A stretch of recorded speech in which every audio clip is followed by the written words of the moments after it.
अस्सलाम वालेकुम। आज की हमारी रेसिपी है अलबैक चिकन, इसको इंजेक्शन वाला चिकन भी कहा जाता है।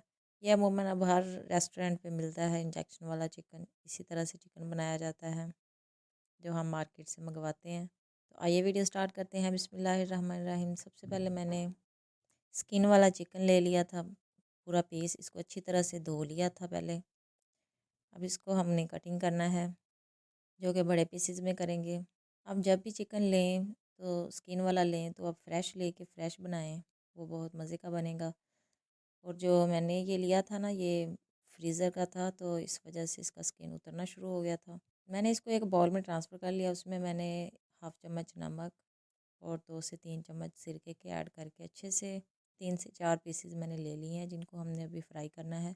तो अच्छे से लगा के हम इसको रख देंगे, 5 से 10 मिनट के लिए तकरीबन रख देंगे। तब तक हम क्या करेंगे कि इंजेक्शन के लिए मटेरियल तैयार कर लेंगे जो हमने इंजेक्शन में भरना है। उसके लिए मैंने लिया है चिली सॉस। तो ये मैंने लिया है क्वार्टर कप, जो हमारे मेजरमेंट के कप होते हैं, क्वार्टर कप मैंने लिया है। हाफ़ चम्मच मैं इसमें पापरिका पाउडर ऐड कर रही हूँ और हाफ़ चम्मच सुरख मिर्च पाउडर, हाफ़ चम्मच नमक। इन सब चीज़ों को हमने अच्छे से मिक्स कर लेना है। इतना मिक्स करना है कि बिल्कुल ये यकजान हो जाए मटेरियल हमारा। इसमें हमने सिरका ऐड किया है तकरीबन 2 चम्मच। सिरके से क्या होगा, तो एक तो टेस्ट भी बहुत अच्छा आएगा, दूसरा अच्छे से गल जाएगा अंदर से। अब देख सकते हैं बड़ी सिरिंज वाला मैंने इंजेक्शन लिया है, इसमें से मटेरियल अच्छे से गुजर जाए। इसको हमने भर लेना है और इंजेक्शन में थोड़े थोड़े फासले पे ट्रांसफ़र कर देना है। ज़्यादा आपने ऐड नहीं करना, वरना ये ज़्यादा स्पाइसी हो जाएगा। इसी तरह से सारे पीसेस पे हमने इंजेक्शन की मदद से अपने जो स्पाइसेस हैं वो ऐड कर दिए हैं। अब क्या करना है कि थोड़ी सी हम इसकी मैरिनेशन करेंगे। इसके ऊपर मैंने 1 चम्मच काली मिर्च पाउडर, 1 चम्मच अदरक लहसुन का खुश्क पाउडर ऐड किया है, हाफ़ चम्मच नमक, नमक जो कि पहले भी हमने ऐड किया था, थोड़ा सा फूड कलर रेड अच्छी कलरिंग के लिए। इन सब चीज़ों को अच्छे से हम मिक्स कर लेंगे। मिक्स करने के बाद अब हमने क्या करना है कि हमने लेना है मैदा, 1 कप एक बाउल में ले लिया। उसमें हमने हाफ़ चम्मच अदरक लहसुन पाउडर, हाफ़ चम्मच नमक और 1 चम्मच खुश्क धनिया पाउडर, इन सब चीज़ों को हम ऐड करके मिक्स कर लेंगे अच्छे से। अब हमने क्या करना है कि एक एक पीस को उठाते हुए इसमें डिप करके मैदे में अच्छे से हमने इसको दबा के, ताकि इसके ऊपर मैदा अच्छे से लग जाए, किसी साइड से ये गीला ना रहे। डिप करते हुए हम इसको लैदा प्लेट में ट्रांसफ़र करते जाएंगे। इसी तरह सारे पीसेस को कर लेंगे। इसी तरह से सारे पीसेस को हमने मैदा अच्छे से लगा लिया है।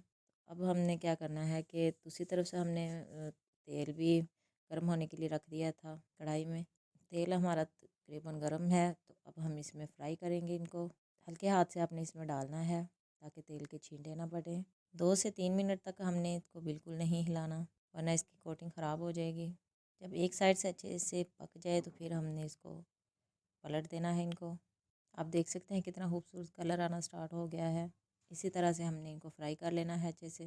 तकरीबन 8 से 10 मिनट लगेंगे इनको फ्राई होने में। बिल्कुल मीडियम आंच पे हमने इनको फ्राई करना है, ज़्यादा तेज़ नहीं करनी। साथ मैंने जो पीस रह गया था वो भी ऐड कर दिया है। जो पीस पहले ऐड किए थे आप देख सकते हैं कितना खूबसूरत कलर आना स्टार्ट हो गया है, ब्राउन सा कलर। थोड़ा हमने और कलर डार्क करना है। जब अच्छा सा कलर आ जाएगा तो हम इसको निकाल लेंगे। तकरीबन 8-10 मिनट हो चुके हैं, इतना खूबसूरत कलर आ चुका है। अब हम इनको एक एक करके निकाल लेंगे प्लेट में। आप देख सकते हैं कितना खूबसूरत चिकन बन के तैयार हुआ है, बहुत ही मज़े का। और इनको रगड़ने से जो आवाज़ है वो भी बहुत कड़क सी आ रही है, बिल्कुल बाज़ार के जैसा चिकन बन के तैयार हुआ है। मैं इसको खोल के भी आपको दिखाऊंगी अंदर से किस तरह का नज़र आ रहा है। बहुत ज़बरदस्त तरीके से, बहुत ही ज़्यादा गर्म है। आप देख सकते हैं कितना मज़े का बन के तैयार हुआ है। तो आप भी घर पे ज़रूर ट्राई करें। बाज़ार से बहुत ज़्यादा बेहतर तरीके से आप घर पे बना सकते हैं। अगर आपको वीडियो अच्छी लगे तो वीडियो को लाइक करें और ज़्यादा से ज़्यादा शेयर करें। मिलते हैं नेक्स्ट वीडियो में एक नई रेसिपी के साथ। तब तक के लिए इजाज़त दीजिए। अल्लाह हाफिज़।